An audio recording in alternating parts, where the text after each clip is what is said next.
from yesteryear, rabbis, chazans, and I want to speak a bit with regards to famous Jewish Turkish chazan. His name was Asher Mizrahi. He was actually born back in English year 1890. He passed away on the 27th of October in the year 1967. So I think that was towards the end of Tishrei, respectively. He was a famous Jewish Tunisian tenor, or singer, as you could say, a musician, and he was actually born in Jerusalem and would go to Tunisia and return again at one stage in time. He's considered one of the greatest Sephardi Jerusalem cantors of the 20th century, and was also not just renowned among the Jewish population and communities, also among the Arab communities. He would compose 600 songs, including 200 Hebrew Piyutim, around 300 Arabic songs, and a specific amount of Ladino pieces, such as Mi, Siugra, and the Marasila, respectively, also. So we're going to speak about him in a minute. He actually, I think during the time period of the Balkan Wars, he would leave his home in what was then Ottoman Syria, and would eventually go to Malta. And I remember we've recorded a video about the history of the Maltan Jewish population at one stage in time. I believe we did mention him then. Then he would actually move to Tunisia in 1911. And then 1919 to 1929, he would return. That was the time period of the British Mandate. And he would then return once again to Tunisia and settle there for 40 years. Now, I think in the late 1940s, he was he would be doing, that would be the hard time period, let's just say, of his workings going on, and he would leave Tunis after the 6-Day War, would settle in Israel, but would only be there 3 months before he passed away. So we're going to explore some of the songs, famous ones. He was famous for 2 songs, Habibi Ya Habibi. That's one of the famous songs which many people will sing on Shabbat. Some people say that it was composed by Rachamim Omar, I believe, and obviously it's very, very popular, especially all throughout the Shabbatot, to sing this specific song of Habibi. And we've spoken about this on various occasions before, and I think especially on the Friday nights, and he's very much attributed it to it also. Now, who was Rachamim Omar? He was also a famous musician, I believe, another one we've spoken about on various occasions before. He himself passed away in 1975, several years after Asher Mizrahi had passed away. And he was another great Chazan. He was actually from Greece, respectively, and was able to play, was absolutely confident, and many people were mesmerized by his brilliance when he came inside the singing field, respectively. I think he would be working in the music industry for more than 56 years, but hopefully at another stage we will speak about Rachamim, Chazan Rachamim also. So that will be very interesting. So more can be said within regards to this song, actually very, very popular, the Habibi song. I think various performances were given by famous singers, popular singers out there, and that's what we should speak about. And yeah, that's very interesting. Now, he composed another song, I think called Nagila Hallelujah, which is very interesting enough. So this another song which many people will sing on the Shabbat table, respectively. This happens to be. And it needs no introduction. I think that song itself has about 4 different verses to it.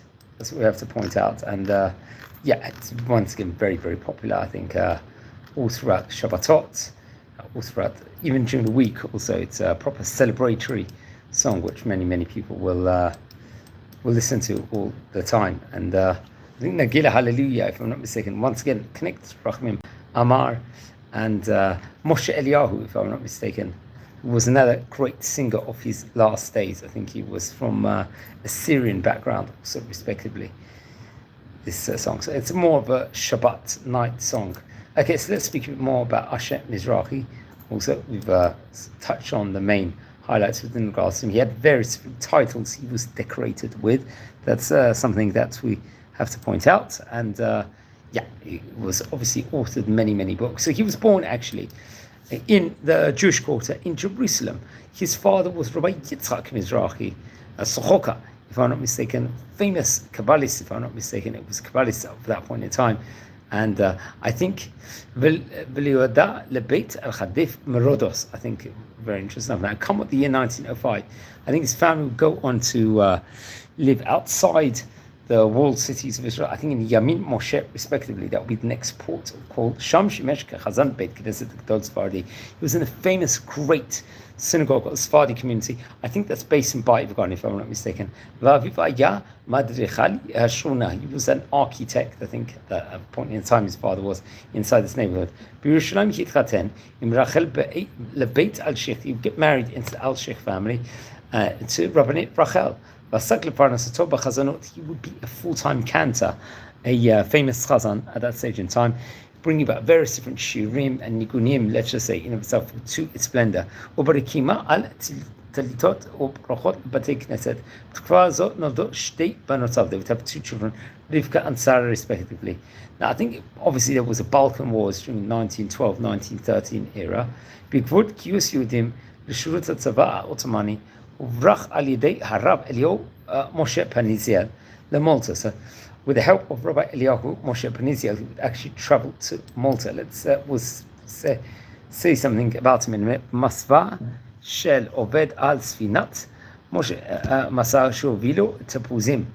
Okay, בשל אי יכולות של הקהילות היהודית הקטנה במולטה להעסיק חזן ברמתו. So he was like known as a grand jurist, Chazan over there in Malta, respectively, who המשיך משום לטוניסיה. And then he would eventually embark on a journey back to Tunisia. כשאשתו ושתי בנותיו מצטרפות עליו שנה מאוחר יותר. Okay, so we're talking about Eliyahu Moshe Paniziel, who would very much help move him at that stage in time. He actually lived between 1850 till 1919. He actually, famously enough, was the 31st Rishon LeZion, chief rabbi of Jerusalem, of Israel. He was sandwiched between Rabbi Yaakov Meir and also Rabbi Nachman Betita. Rabbi Paniziel was, his Hilul was on the 29th of I think Tevet, if I'm not mistaken. So he was a great rabbi. He was also sent. He was a Shluchei D'Rabbanan representing Miskabledach Hospital, if I'm not mistaken, in Jerusalem. He was very well traveled, especially in Bukhara, in India, Italy, North African places in itself. And he would become, I think, a chief rabbi at one stage in time, I think, at the start, 1920s, respectively. That's something that we have to point out within regards to Rav Paniziel. Okay, so that's interesting. So he would continue. בשל אי יכולת של הקהילת היהודית הקטנה במולטה להעסיק חזן ברמתו. So he was working as a chazan, as a cantor in Malta. הוא המשיך משום לטוניסיה. So he would return back to Tunisia. לימד בתוניסיה, לימד את פיוטיו בשירים המוסרת הירושלמית. אלט מהירה כשתלב גם בחיי האוכלוסייה המוסלמית המקומות. So he would actually compose various different songs in Arabic. Another daughter of name Yudit, and a son, his name Yitzchak. And so you can see he was taking on various different important roles, especially in the Chazanot, let's just say embodiment in of itself, respectively. I think there was a time period, the Balfour Declaration, during his time while he was over there, and it's actually interesting. I think that the Balfour Declaration itself was, I think, back in the year 1917, if I'm not mistaken. Im הכרזת הצהרת בלפור רקם על ברוכת את תוכן הצהרה בצורה מנורה. ובשנת 1919, לאחר סיום מלחמת העולם הראשונה, after the First World War, חזר לירושלים. He would return to Jerusalem, בביתו שבשכונת ימין משה. Return to the ימין משה neighborhood. והחל לכתוב רומנסות בשפה הלדינו ופיוטים אחרים. בתקופה הזו התפרסם שמו בירושלים. So his name was actually really spread out, especially in Jerusalem. והוא הפך לדמות נערצת. בתקופה שהותו בירושלים, ושמו של שחיטה, he became a qualified שוחט. אך לא עסק במקצועו זה. I think come on 1926, הוזמין להופיע באלכסנדריה. He was invited to Alexandria, בית כנסת גדול, על שם אליהו הנביא, the famous synagogue over there, called the Eliyahu Hanavi synagogue, a synagogue we've mentioned about, I believe, on various occasions over here in this series, very much encompassing, this is a rich Sephardic culture in of itself, which how important it is. I think they say that this is the road of Daniel. It's actually situated in, respectively, I think there is a synagogue in the, and very, very interesting. So that's, maybe we'll speak about the synagogues of Egypt at a later stage here on this series, friends. Okay. So we're speaking about Asher Mizrahi. Also, he would continue his workings, doing so many different great piyutim of yesteryear over there, we have to point out, and really became famous all over the various different vicinities, especially in Alexandria.